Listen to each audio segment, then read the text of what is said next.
من فيض مولانا الغفور قرآن رب العالمين جاء لنا نبراس نور فيه السعادة واليقين أسمى المعاني في السطور نسمو بها دنيا ودين نلقى الشفاعة في النشور بدلائل النور المبين في حفظه تحلو الأمور ما خاب من يرجو المعين نلقى الشفاعة في النشور بدلائل النور المبين بدلائل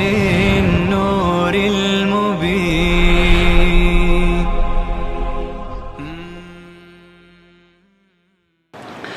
يا أيها الذين آمنوا استعينوا بالصبر والصلاة. سوم صبر بوقت مصائب و چهارم صلاة هم به معنی دعا آمده و هم به معنی نماز آمده.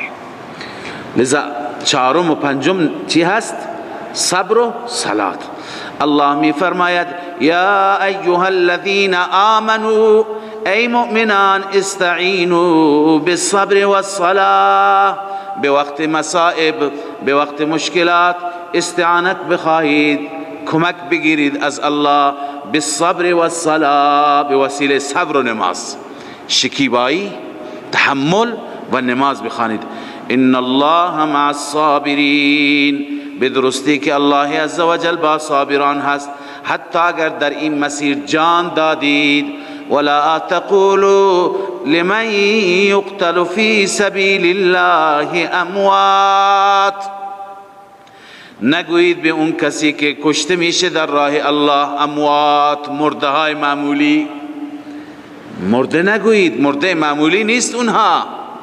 بل احیاء ولكن لا تشعرون. بلکه آنها زنده هستند اما شما درک نمی کنید، شما متوجه نیستید. کسانی که در راه خدا حتی کشته می شوند در مسیر حق اگر کشته می شوند هم اونها را مرده های معمولی نگویید. اونها مرده نیستند بلکه زنده هستند. خب در رابطه با حیات شهدا انشاءالله چون در سوره آل عمران هم همین آیه تکرار میشه، در تفسیر این آیه یک حدیث میخوانم که این حدیث در کتابهای حدیث هم آمده. علامه جلال الدین سیوطی رحمه الله هم در تفسیر جلالین تحت تفسیر این آیه اون حدیث را آورده که این که خداوند میفرماید اینها زنده هستند چون اونجا هست یرزقون در آیه سوره آل عمران رزق میخورند، روزی میخورند. این به چه معنا هست؟ میفرماید که اینهایی که وقتی که شهید میشوند در راه خدا کشته میشوند ارواحشان میره در عالم برزخ. ارواحهم فی اجواف طیر خضر. ارواح اینها در کالبد پرنده سبزرنگی قرار میگیرد. ارواح شهدا در کالبد پرنده زیبای سبزرنگ قرار میگیرد و اینها میروند زیر عرش رحمان. قنادیلی برایشان، جاهای خاصی برای اینها درست میشه، اونجا جا خوش میکنند و در باغات بهشت میروند، روزها میگردند و تفریح میکنند، هرچی که دلشان بخواهد میخورند و باز بر میگردند. پس این که فرمود مرده ها نگویید اینها را مرده نیستند، اینها به این صورت در عالم برزخ به حیات خودشون ادامه میدهند. مراد از حیات این حیات نیست که در دنیا میان به داد ماها میرسند، به مشکل ماها اجابت میکنند. ما لذا اونها را فریاد بزنیم، اونها اطراف ما هستند و میروند شفاعت ما سفارش ما پیش خدا میکنن. نه، همونطور که شیخ عبدالعزیز دهلوی رحمه الله فرمود اینها زحمتشون در این دنیا کشیدند، الان باید برن در ناز و نعمت الله وارد یک حیاتی که لا تشعرون، شما کنه اون حیات را، حقیقت اون حیات را شما متوجه نیستید، الله میداند. در ناز و نعمت الله عزوجل قرار دارن، اونجا میروند قرار میگیرن. خب الله تعالی میفرماید که تلقین به صبر فرمود، میفرماید باز هم من شما را امتحان میکنم، آزمایش میکنم با انواع ابتلاعات، با انواع آزمایشات. چه آزمایشاتی میاد؟ گاهی خوف میاد، وضعیت قرمزی پیدا میشه، ناامن میشه، خطر جان هست، خطر مال هست، گاهی گرسنگی هست، قحطی هست، ورشکستگی هست، انواع بدبختی های بازاری هست. و نقص من الاموال والانفس، گاهی مالتون را از دست میدهید، گاهی جانتون را، عزیزانتون را از دست میدهید، گاهی آفت میاد باغات شما را، ثمرات شما را از بین میبره، کشت و کشار شما را که سالها زحمت کشیدید اونها را از بین میبره. لذا انواع مصائب، انواع مسائل، انواع مشکلات بر شما میاد. الله تعالی پیشا پیش اینها را پیشگویی میفرماید و در پایان میفرماید که ای رسول صلی الله علیه وسلم بشارت و مژده بده کسانی را که در مقابل اینها چی میکنن؟ صبر میکنن. چون بحث صبر اینجا آمد. الله میفرماید ولنبلونکم بشیء من الخوف، هر آینه که ما شما را امتحان میکنیم با چیزی از ترس، والجوع گرسنگی، و نقص من الاموال والانفس، و نقص و کمی در مال و در جان، و ثمرات، در ثمرات در میوه. بعضی ثمرات را گفتند میوه باغ، بعضی گفتند میوه زندگی. میوه زندگی چیه؟ اولاد شما را. چون انسان عزیزان خودش را از دست میده خیلی سخته، ولی از همه سختتر از دست دادن فرزنده. این را خداوند عزوجل به صورت جداگانه ذکر کرده. والانفس والثمرات وبشر الصابرین، مژده بده ای رسول الله صابرین را. صابرین چه کسانی هستند؟ علامت صابرین، الذین بنویس علامت صابرین، الذین اذا اصابتهم مصیبه، کسانی هستند که وقتی که مصیبت، تیر مصیبت آنها را هدف قرار میدهد، قالوا انا لله و انا الیه راجعون، ما از آن الله هستیم و ما به سوی الله برمیگردیم، بازگشت ما به سوی الله است. الله میفرماید اینها وقتی که خودشون را، مالشون را، همه چیزشون را مال خدا میدانند، خداوند به اینها در قبال چه پاداشی میده؟ اولئک علیهم صلوات من ربهم و رحمه و اولئک هم المهتدون. خداوند سه ثمره و سه نتیجه برای این انسان ها بیان می فرماید. اول اولئک علیهم صلوات من ربهم، این انسان ها بر اینها صلوات را بزرگان ما ترجمه های مختلف ذوقی کردند، تفسیرهای مختلفی. بعضی گفتن صلوات به معنی عنایات ویژه، عنایات خاص رب العالمین بر آنان است. اولئک علیهم صلوات من ربهم، عنایات خاص و رحمت و رحمت الله عزوجل، رحمت عمومی. عنایات به معنی توجهات، توجه التفات خاص. خدا به این بنده نظر خاصی می کند که این بنده را من در مصیبت گرفتار کردم. و بعضی گفتن صلوات یعنی شاد باش. ما وقتی که از کسی کسی را تحسین بکنیم اون را میگیم شاد باش، مرحبا، آفرین، احسنت. لذا این همون احسنت هست، آفرین هست از جانب الله عزوجل به بنده.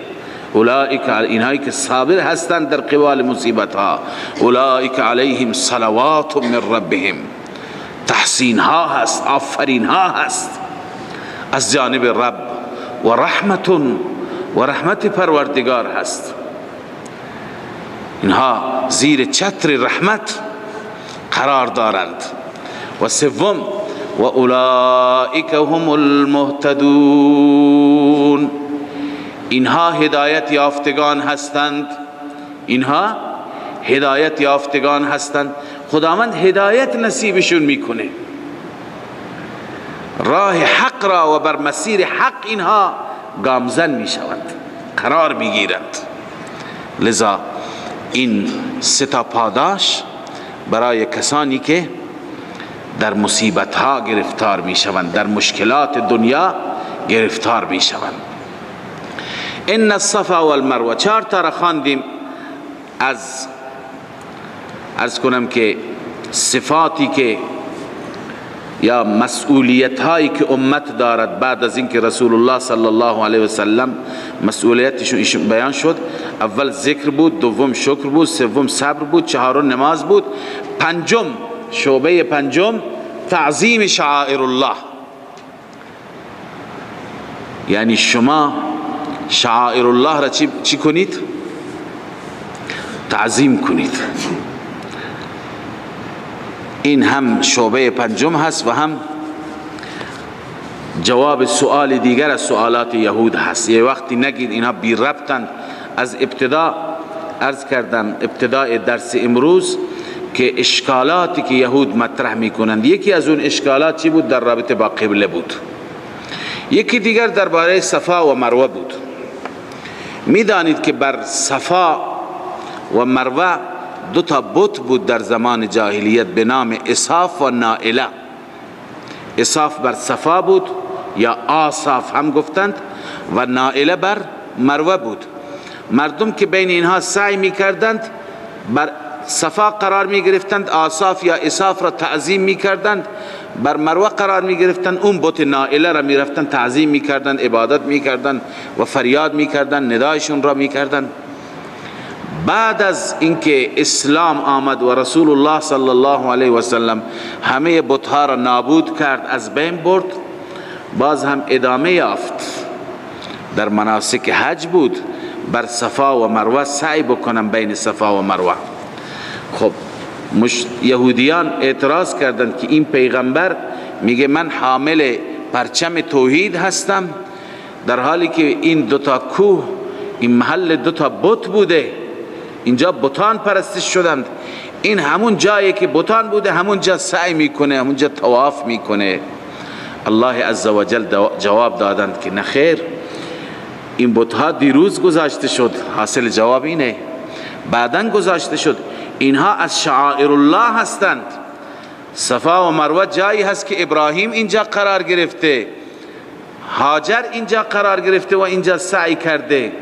لذا این را الله جز شعائر الله قرار داده و این شعائر الله تا قیامت باقی خواهد ماند. لذا سعی کنید بین اینها. الله می فرماید ان الصفا والمروه من شعائر الله، به درستی که صفا و مروه از شعائر الله است. شعائر الله چیه؟ ببینید، شعائر الله یا زمان عبادت را میگند، یا مکان عبادت را میگند، یا علامت عبادت را میگند. مثلا حج از شعائر الله است، ماه رمضان از شعائر الله است، اینا زمان عبادتن. مسجد از شعائر الله است، عرفات از شعائر الله است، بیت الله اینا مکانن از شعائر الله است. صفا و مروه اینها از چی هستند؟ شعائر الله هستند. یا علامت عبادت اذان از چی هست؟ شعائر الله هست. یعنی هر چیزی که از شعائر الله باشد توهین به آن کفر است. توهین به شعائر الله چی هست؟ کفر است. الله می فرماید فمن حج البیت او اعتمر، هر کسی که حج کرد بیت الله را یا عمره کرد، فلا جناح علیه، گناهی نیست بر او، ان یطوف بهما، اینکه طواف بکنه به آنها. و من تطوع، هر کسی که تطوع کرد یعنی به صورت نفلی کار خیری انجام داد، فإن الله شاکر علیم، بدون شک الله عز وجل شاکر هست یعنی قدردان است. کسی بر او واجب نیست، به صورت نفل اگر انجام داد الله قدردان هست. شاکرون بعضی نوشتن مجاز علی الطاعه، بر این طاعت و بندگی چی میدهد؟ پاداش میده. علیم، الله میداند، علیم بذلک الخیر، این خیری که اون انجام داد الله این خیر را هم میداند. یهود هم میدانند ولی اونها کتمان میکنند، این واقعیت را میدانند، لذا الله عزوجل زجر همراه با تخویف اخروی بر کتمان اونها بیان میفرماید. الله میفرماید ان الذين يكتمون ما انزلنا من البينات، کسانی که کتمان میکنند آنچه که ما نازل کردیم از بینات و الهدى، هدایت یعنی دلائل را بیان کردیم و هدایت را برای شما بیان کردیم. من بعد ما بیناه للناس فی الكتاب، بعد از اینکه ما بیان کردیم برای مردم یعنی برای یهودیان در کتاب تورات، باز هم کتمان میکنند، باز هم واقعیت را میپوشند. ثمره کتمان اولئک یلعنهم الله، این گروه، این افراد کسانی هستند که اینها را الله لعنت میکند. و یلعنهم اللاعنون، لعنت میکند اینها را لعنت کنندگان یعنی فرشتگان، جنات، انسان ها، همه لعنت کنندگان اینها را چکار میکنند؟ لعنت میکنند. الا الذين تابوا، ترغیب توبه، مگر اینکه توبه بکنند. الله میفرماید الا الذين تابوا، مگر کسانی که توبه بکنند، بنویسیم من الکتمان، توبه بکنند از کتمان، از حق پوشی، و اصلحوا، و اصلاح کنند ما افسدو، اصلحوا ما افسدو، یعنی اصلاح چیه؟ اصلاح اینه که تا دیروز کتمان میکرده امروز بگه مردم من تا دیروز واقعیت را نگفتم، الان اینه، این میشه جبران. اصلاح هم اینه. و بینو، بیان کنند، بینو ما کتبو، توضیح بدن. الله می فرماید فاولئک اتوب علیهم، این افراد، این گروه کسانی هستند که من بر آنها رجوع می کنم. و انا التواب الرحیم، من رب العالمین تواب هستم، رجوع کننده هستم یا قبول می کنم توبه را. التواب الرجاع المبالغ فی قبول توبتهم، التواب یعنی بار بار رجوع می کنم و توبه بندگانم را میپذیرم، و نه تنها توبه را میپذیرم و توبه را کفاره سیئاتشان میکنم، بلکه الرحیم، مهربان هم هستم. الله میفرماید اگر کسانی توبه بکنن من توبهشان را میپذیرم. ان الذين كفروا، اما اگر توبه نکرد و مرد چی؟ ان الذين كفروا، بدرستی کسانی که کفر کردند، و ماتوا، و مردند و هم کفار، در حالی که کافر بودند، در حالت کفر مردند، اونا نتیجهشان اولئک علیهم لعنت الله والملائکه، لاعنون اینها هستند، اینها کسانی هستند که بر آنها لعنت الله و لعنت ملائکه و الناس اجمعین، و همه مردم، لعنت همه مردم بر اینها هست. خالدین فیها، همیشه در آن لعنت، فیها ای فی اللعنه، فیها فی اللعنه، همیشه در اون لعنت خدا هستند. لا یخفف عنهم العذاب، الله می فرماید عذاب از اونها تخفیف داده نمیشه. ببینید اولئک علیهم لعنت الله، ببینید نتیجه اول، ثمره اول که با کفر بمیرد.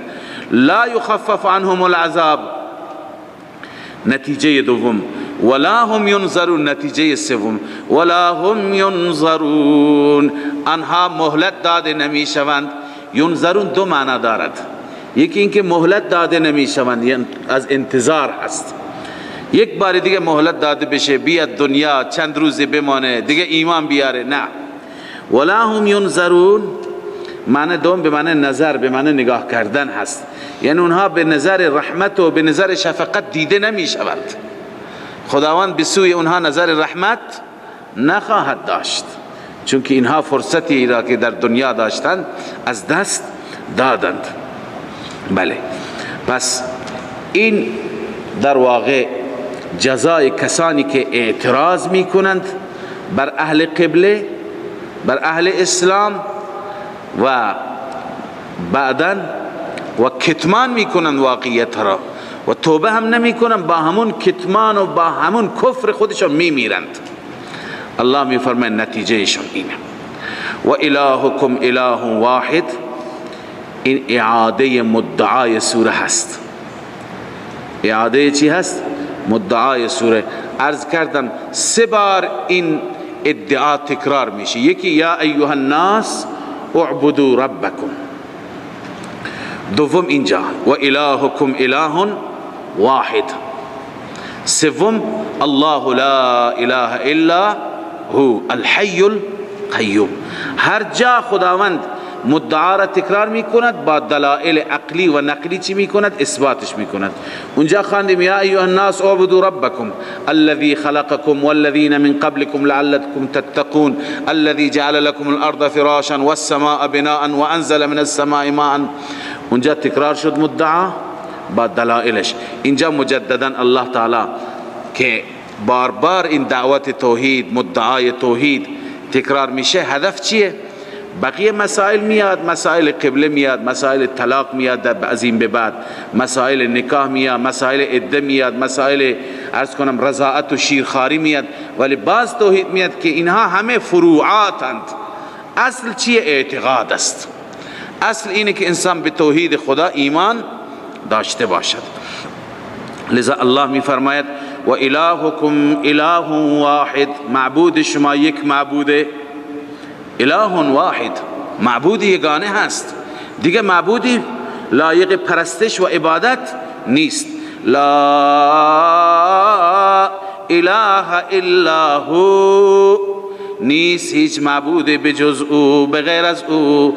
الرحمن الرحیم، نهایتا مهربان، بخشاینده، نهایت بخشاینده و نهایت مهربان هست.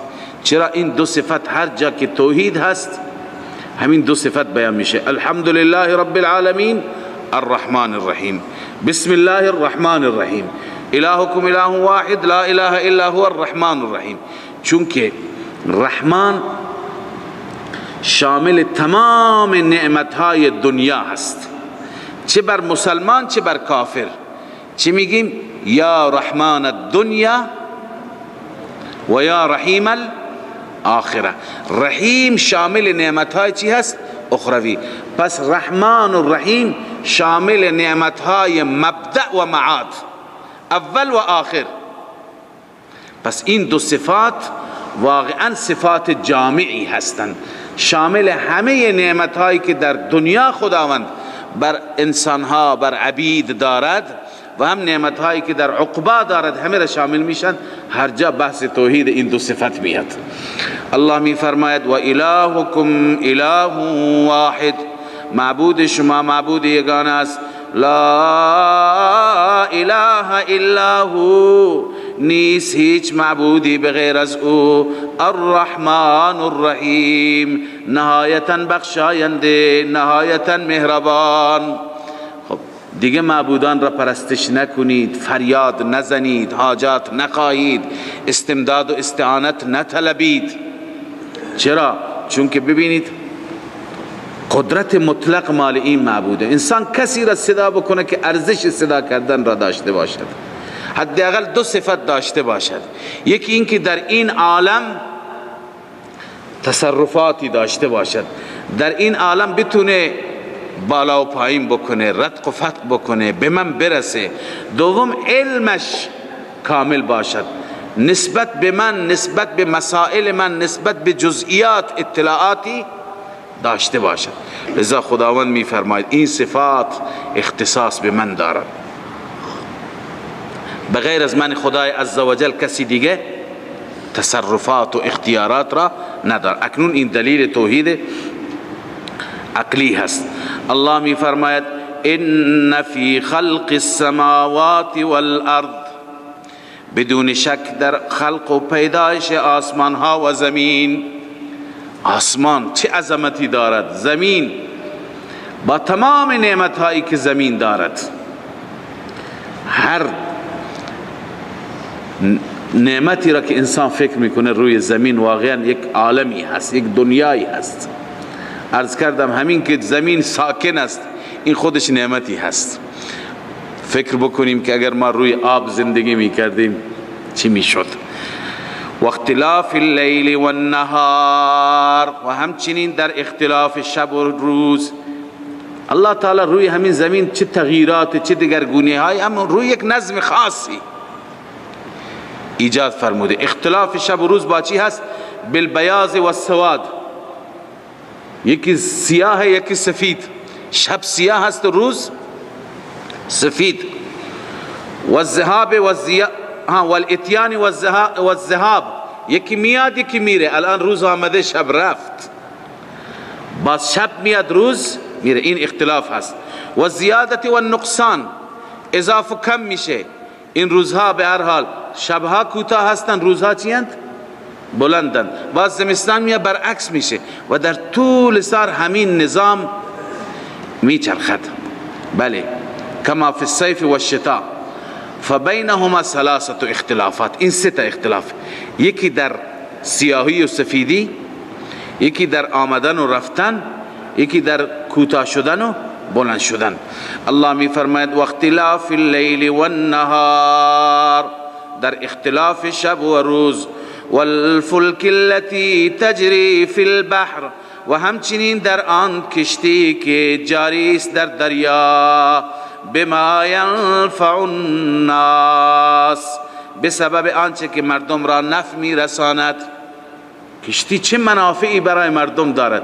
یک کشتی میاد میگویند 6 ماه طول میکشه که فقط بارش را خالی بکنند. کشورها را جواب میده، میلیون ها انسان را کفایت میکند. از اون سر دنیا بیشترین بارها را به وسیله دریا و کشتی ها حمل و نقل میکنند. از اون سر دنیا بهترین مواد را، بهترین وسایل را برای اون سر دیگر دنیا میبره، میرسونه و در دریا فرو نمیره. راحت برای انسان ها بما ینفع الناس نفع میرسانه. این نظام را کی اداره کرد؟ کی پیاده کرده؟ الله می فرماید و ما انزل الله من السماء مما. چهارم، ببین اول خلق السماوات والارض، دلیل اول. دلیل دوم و اختلاف اللیل والنهار. دلیل سوم والفلک التي تجری فی البحر بما ینفع الناس، بسبب اون چی که مردم را نفع میدهد، نفعهای تجاری. و چهارم و ما انزل الله من السماء مما، و آنچه که نازل فرموده الله از آسمان آب را، ثمره انزال. فاحیا به الارض بعد موتها، الله زنده می کند به وسیله اون آب زمین را بعد از مرگش. تا چند ماه قبل می دیدیم که زمین سیاه خشک سوخته، اما وقتی که باران نازل میشه می بینیم یک تمام زمین گلستان میشه، تمام زمین سرسبز و شاداب زنده شده، گویی می خندد، گویی شاد هست. الله می فرماید فاحیا به الارض بعد موتها، بعد از مردن زمین به وسیله این آب زمین را الله زنده می کند. و بث فیها من کل دابه، و الله تعالی در این زمین، این ثمره احیا است، بعد از اینکه زمین زنده میشه، بث فیها یعنی منتشر میشه در آن زمین، من کل دابه، از هر چارپا، از هر موجود زنده. این دلیل چندم بود؟ پنجم، و بث فیها من کل دابه. و ششم، و تصریف الریاح، اینکه بادها را الله تعالی میگرداند، یک باد به این سمت میوزد، یک باد به اون سمت میوزد. این بادها هم کلش منافع داره. حتی این زمانی که این بادهای شنی و طوفانها که مردم همه از دستشون اذیت بودند، شروع کردند دانشمندان به فواید و فلسفه های این بادها در این موسم. گفتن این بادها هستند که سبب ریشه‌کن کردن حشرات می شوند. حشراتی که در این موسم اگر باد نباشد، اونها انواع مریضی ها در انسان ها پیدا می کنند. لذا این بادها که می وزند، این بادها منافع داره، انسان نمی داند. لذا بعضی ها را ما می بینیم که باد هست ابر را میاره، باد هست خنکی میاره، هوا خوب میشه، ولی خیلی هستن که ما از منافع اونها خبر نداریم. والسحاب المسخر بین السماء والارض، دلیل هفتم. و این ابری که مسخر هست، آویزان هست بین آسمان و زمین. این هفت چیز را الله بیان میفرماید. در همه اینها چی هست؟ لآیات لقوم یعقلون. در همه اینها آیات و نشانی هست برای قومی که عقل سلیم داشته باشد. عقل سلیم، مستفیدین من الآیات، کسانی که از این آیات چی بهره میگیرند. بعضی هستن صم بکمون، استفاده میکنن ولی ذره‌ای فکر نمیکنند که یه خالقی هست، یه قدرت عظیمی هست. الله میفرماید آیات برای عاقلان هست. خیلی مهم است که انسان در آیات خدا از عقلش کار بگیرد، تفکر بکند، بیندیشد. اما اکنون اینجا الله عزوجل از انسان ناسپاس، انسان ناشاکر شکایت دارد. خداوند زجر برای این انسان بیان میکند. این انسان بدبخت با وجود اینکه این همه لطف و این همه نعمت از سوی الله عزوجل، باز هم دنبال غیر الله افتاده، از این اون استمداد میکند، این را تعظیم میکند، اون را تعظیم میکند، خدا را تعظیم نمی کند. الله می فرماید و من الناس من یتخذ من دون الله، بعضی از مردم هستند کسانی که یتخذ میگیرند بغیر از الله اندادا یعنی شرکا فی العبادت، شریکانی در عبادت برای خدا انتخاب میکنند. یحبونهم کحب الله، آنها را دوست دارم مثل دوستی خدا. ببینید دوستی بنویسید ما فوق الاسباب. دوستی چی؟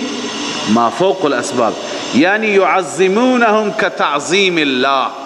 همان گونه که باید خدا را تعظیم کرد، اونها را تعظیم میکنن، جلوی اونها خم میشن، از اونها استمداد میکنن، اونها را طواف میکنن. الله میفرماید اونها تعظیم میکنن آنها را مثل تعظیم الله.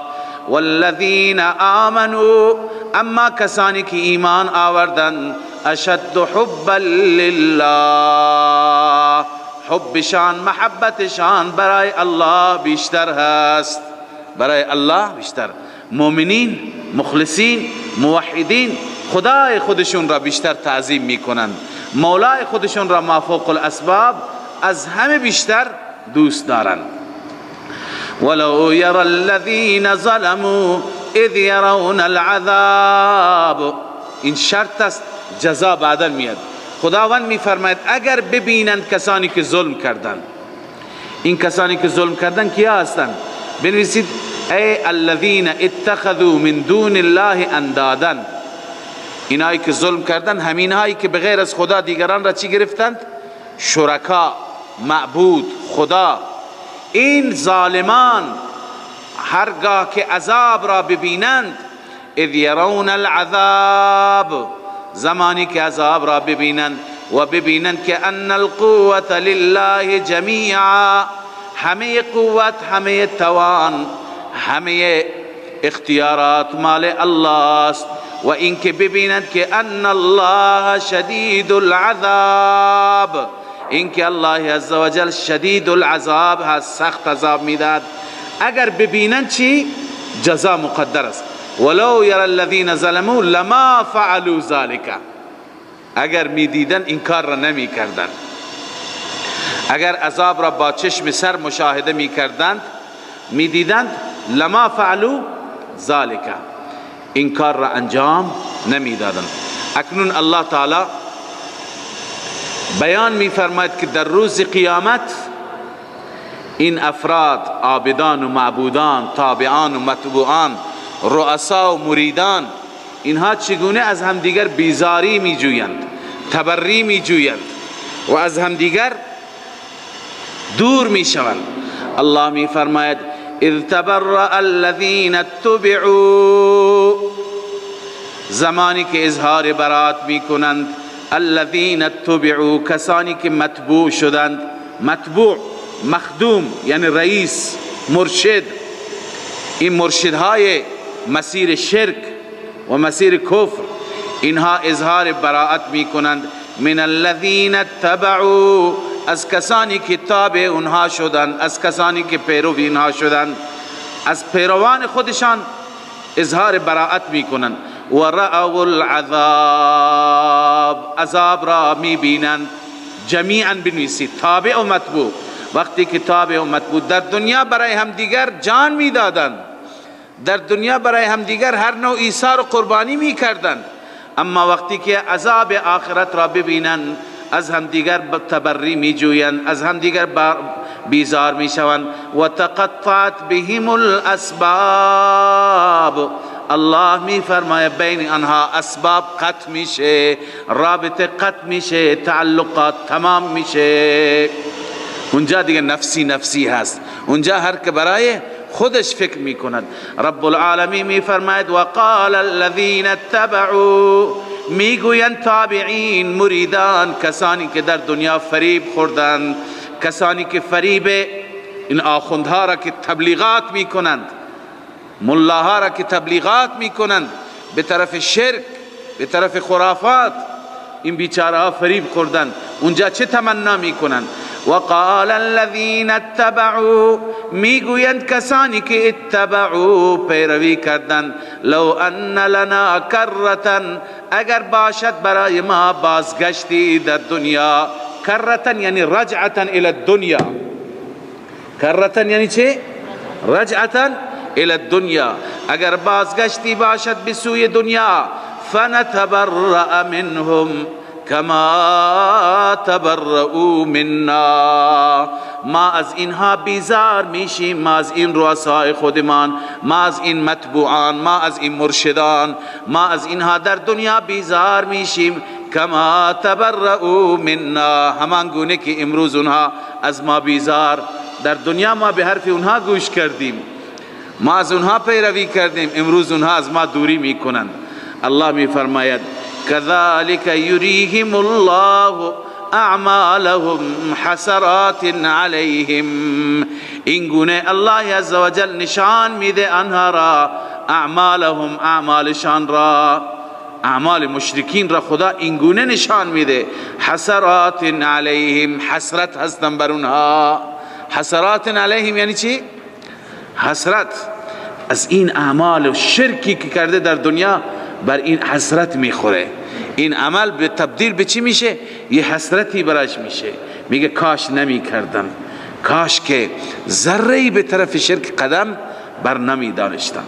الله میفرماید آیا این حسرت، این پشیمانی، این ندامت اونها را نجات میده؟ نه. وما هم بخارجین من النار، این پشیمانی، این تبری متبوعین از تابعین اونها را از نار بیرون نمی کند. و ما هم بخارجین من النار، از آتش جهنم اونها را نجات نمیده. صدق الله العظیم. من فيض مولانا الغفور قرآن رب العالمين جاء لنا نبراس نور فيه السعادة واليقين أسمى المعاني في السطور نسمو بها دنيا ودين نلقى الشفاعة في النشور بدلائل النور المبين في حفظه تحلو الأمور ما خاب من يرجو المعين نلقى الشفاعة في النشور بدلائل النور المبين بدلائل النور المبين